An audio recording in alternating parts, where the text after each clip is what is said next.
Hey everyone, welcome back to Explore the Nature with Nature. I'm here at Kavaledurga Fort, one of Karnataka's hidden gems.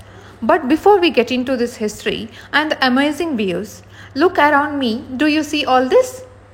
Yes, I'm walking all through these gorgeous green paddy fields, and trust me, it's a perfect way to start this adventure.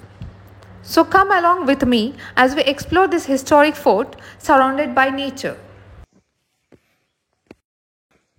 For those who haven't met me before, I am Prakruti and I enjoy discovering beautiful and historic places like this one to share with you all of you.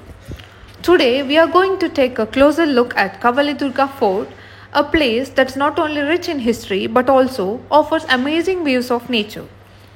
Whether you love learning about the past or you enjoy being surrounded by greenery, this place has something special for everyone, just like it has for me.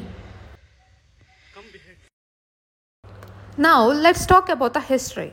Kavaledurga Fort was built in the 9th century by the Western Ganga dynasty.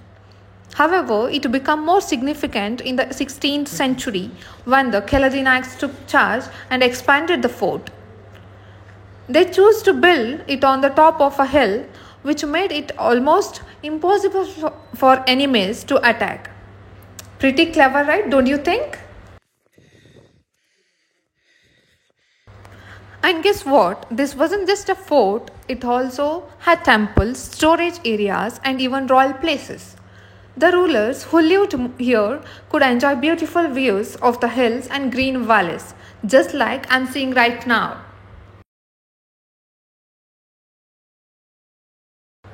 If you are ready for a little adventure, the hike to the fort is a lot of fun. It takes about more than an hour and you will be walking through the thick forest and rocky trails. The peaceful nature around you makes the journey even more special.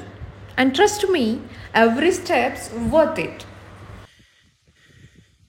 And I really wanted to share fascinating history of the battles at this Kavaledurga fort, which played a key role due to its strategic location.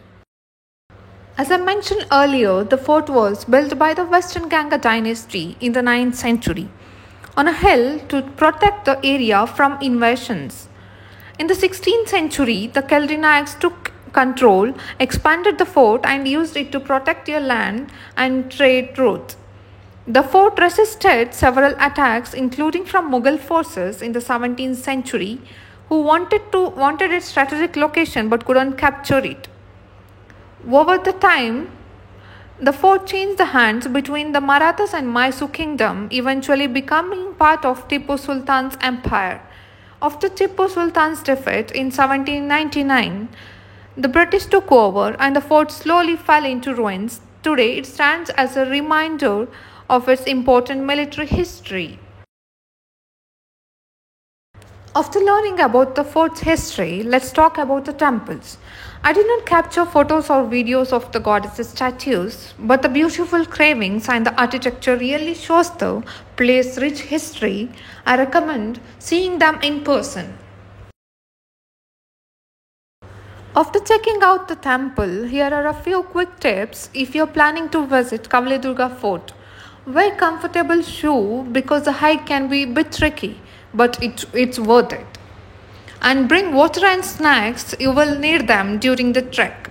But please remember one thing, not to spoil the environment by throwing wrappers or garbage around. Let's keep the place clean and protect nature. Yeah. And one more important update, visit between October and February to avoid the heat. And trust me, it's much more enjoyable then. And this fort is open daily from 6 a.m. to 6 p.m. So you have got plenty of time to explore. And finally, so that's all about Kavaledurga Fort, a perfect blend of nature, history and adventure. If you enjoyed this, don't forget to like, share and subscribe to explore the nature with nature. And thanks for watching. See you in next video.